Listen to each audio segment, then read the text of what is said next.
Well, hello, Killing Hill family. I hope you're all doing well and everyone is healthy. We definitely missed seeing you all on Sunday morning, but we look forward to worshiping again together, hopefully sooner than later. This devotional today is admittedly geared specifically toward families and even more specifically for parents of younger kids. But as I hope you'll see, there's definitely an application for all of us, regardless of your current age or your status in life.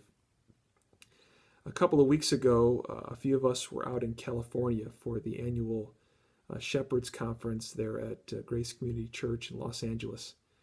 And it was a wonderful conference. We all gained and learned a ton. We had a wonderful time all around. But one of the perks for those who are attending the conference is the gift of a box of free books, plus a couple of gift cards that we could use at the bookstore there at the conference. And for a book nerd like myself, that's about as close to heaven as you can get. But one of the books that I picked up there at the conference bookstore was a little book, and I have it here with me, a little book called Family Worship by Donald Whitney. And it's a short little book, and I think it's about 80 pages or so. And because of that, because it's so short, it was the first in my whole stack of books that I picked up and started working through first when we got home. And little did I know how timely it would be with this whole coronavirus pandemic going around. And of course, the mandate that our own kids stay home from school for a few weeks, and then that we as parents would be home a little bit more than usual as well. And reading the book and spending some extra time with my kids over the past few days has been an excellent reminder to me of the important work, the necessary work that we as parents have to be daily discipling our kids. I'm always hesitant to bring up the concept of family worship because I know that there are many different people that have different thoughts and ideas on the topic. And I've known some very wonderful parents who never had a specific or scheduled family worship time with their kids. And so in no way am I suggesting or outlining a very detailed plan of what family devotions or family worship should look like. But instead I want to talk about just two very simple things. And first of all, that daily discipleship by parents is sadly often neglected.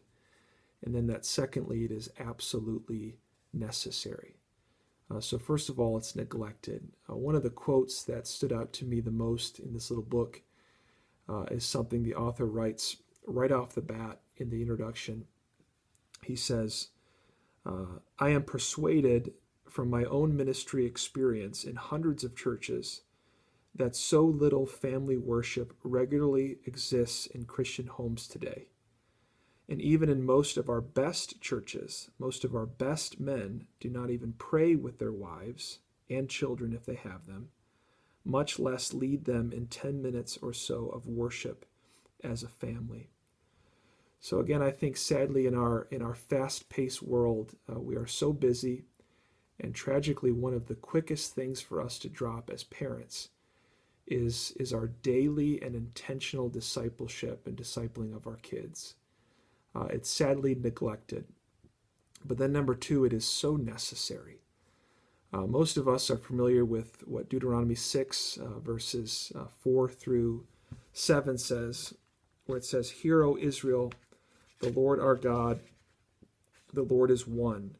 You shall love the Lord your God with all your heart and with all your soul and with all your might.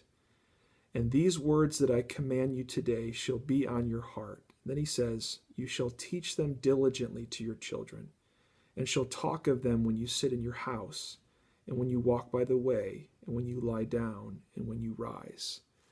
So we have a God-given mandate as parents to disciple our kids, and to do that on a daily basis in the home. It's our number one job.